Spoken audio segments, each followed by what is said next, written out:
បាទសួស្តីបងប្អូនទាំងអស់នេះថ្ងៃនេះខ្ញុំមកអានបកនៅស្នប់ប្រភេទប្រើថ្មប្រភេទ Mark TI ដែលយើងដែលភាសាអង់គ្លេសគេហៅថា cordless portable air compressor ឬក៏ air kit ដែលយើងអាចដាក់តាមរថយន្តឬក៏ទុកនៅផ្ទះសម្រាប់សប់ឡានឬក៏ម៉ូតូកង់ឬក៏ពងបាល់ឲ្យយើងបានណាបាទហើយសម្រាប់ស្នប់នេះគឺវាមានទំហំតូចល្មមដែលយើងអាចសប់ម៉ូតូគឺបើសប់ម៉ូតូគឺងាយស្រួលសប់ម៉ូតូកង់គឺងាយស្រួលតែបើសប់ឡានបើត្រឹមឡានតូចតូចដូចជា Kia Morning អីស៊េរីតូចតូចណាហ្នឹងគឺសប់បានតែសម្រាប់ឡានធំធំអាចថាព្រុសកាមេរីឬមួយក៏អីឡើងទៅខ្ញុំមិនសូវជា recommend ទេដោយសារវាទូចជាងការសប់វាចំណាយពេលយូរមិនមែនថាសប់មិនបានទេសប់បានតែវាចំណាយពេលយូរបាទអញ្ចឹងយើងមកមើលការ unbox របស់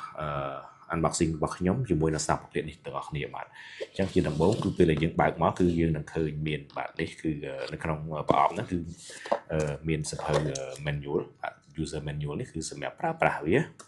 ហើយនៅក្នុងហ្នឹងគឺយើងឃើញមានបាទនេះគឺខ្សែនេះគឺសម្រាប់សាកជាមួយនឹងដូចទូរស័ព្ទយើងណាបាទសម្រាប់សាកស្នប់បាទហើយពេលសាកទៅគឺវាមានភ្លើងក្រហមនៅក្នុងហ្នឹងពេលពេញវាលក់ភ្លើងបៃតងបាទសម្រាប់ខ្សែហ្នឹងបាទហើយនៅក្នុងនោះផងដែរគឺវាមានខ្សែមួយទៀតគឺខ្សែសម្រាប់យើងដោតជាមួយនឹងភ្លើងកន្ទុយបរិយបាទហើយយើងសប់បដាដោតជាមួយភ្លើងកន្ទុយបរិយបដាបានបាទអញ្ចឹងងាយស្រួលក្នុងការពីអស់ថ្មអីគឺយើងអាចប្រើបានបាទហើយវាក៏មានផងដែរនៅអានេះគឺក្បាលសប៉ាប់ក្បាលស្នប់អ្នកសប់ហ្នឹងបាទហើយនឹងនេះគឺសម្រាប់សប់ជាមួយនឹងក្បាលសម្រាប់សប់ជាមួយនឹងបាល់បាទដែលយើងអាចសប់មួយបាល់បានណាបាទឥឡូវនេះគឺខ្ញុំសូមទាញស្នប់ចេញមកបាទនេះគឺស្នប់ហ្នឹងគឺគេមានស្រោមរបស់គេស្រោមកណ្ដាប់ហ្នឹងងាយស្រួលសម្រាប់បងប្អូនដាក់តាមខ្លួនមិនចាំយកទៅប្រអប់តាមទេបាទនេះបងប្អូនឃើញហើយបាទអញ្ចឹងហើយនេះគឺជាប៊ូតុងបិទបើករបស់វាអញ្ចឹងអាប៊ូតុងកណ្ដាលនេះសញ្ញាបិទបើកនេះយើងចុចបាទចុចឲ្យយូរទៅគឺវាចេញមកហើយនេះបាទអញ្ចឹងវានឹងលោតភ្លើងហើយបើសិនជាបងប្អូនចង់សេរីអានេះគឺបាបាទសេរីបាអានេះគឺទៅជាគីឡូសង់ទីម៉ែត្រអីហ្នឹងបាទអានេះ PSI អញ្ចឹងទៅអញ្ចឹងបងប្អូនចុចលើហ្នឹងទៅហើយយើងអាចសេរីវាបានអញ្ចឹងឥឡូវទីថាបានេះយើងយកប្រហែលគីឡូនេះយើងសេរីវាហើយទីអត់យើងយក3គីឡូប៉ុន្តែទូទៅគេ recommend ថាបើយើងចង់សក់3គីឡូយើងដាក់3គីឡូ0.5ទៅដើម្បីឲ្យវាលើសបាទយើងយក0.5ហើយយើងចុចអូខេអាកណ្ដាលនេះហើយអាខាងមុខនេះពេលដែលយើងបើកកុងតាក់ហើយអានេះគឺភ្លើងពិលវាគឺអានេះប៊ូតុងតូចនេះគឺភ្លើងពិលបាទនេះគឺភ្លើងពិលរបស់វាបាទយើងអាចប្រើជាពិលពេលយប់បាទពេលទងឹតអីណាបាទហើយចង់សប់បាទចង់សប់គឺយើងយក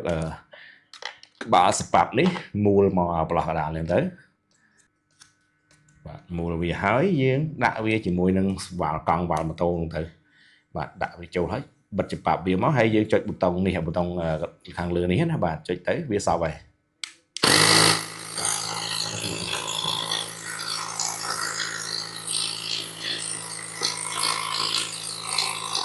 ស្នប់នេះគឺសប់ខ្លាំងរបស់វាបាទគឺវាសប់បានលឿនល្អសម្រាប់ម៉ូតូសម្រាប់អីណាបាទអញ្ចឹងបងប្អូនអាចចាប់អារម្មណ៍អាចមើលតាក់ទងបានហើយយើងកំពុងតែបញ្ចុះតម្លៃពី30មកសល់ត្រឹមតែ$15ទេបញ្ហាដែលយើង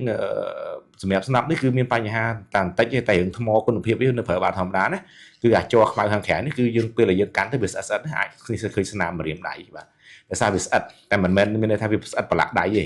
វាស្អិតអញ្ចឹងយើងកាន់ស្អិតអញ្ចឹងហើយដៃយើងមានអារម្មណ៍ថាស្អិតដែរតែគាត់ថាវាអត់ស្អិតជាប់ខ្មៅហ្មងឯងបាទអញ្ចឹងបងប្អូនចាប់អារម្មណ៍អាចតាក់ទងមកមិត្តអនឡាញលក់ទំនិញបានតម្លៃ$15 free ដឹកជូនបាទគ្រប់25រាជធានីខេត្តបាទសូមអរគុណ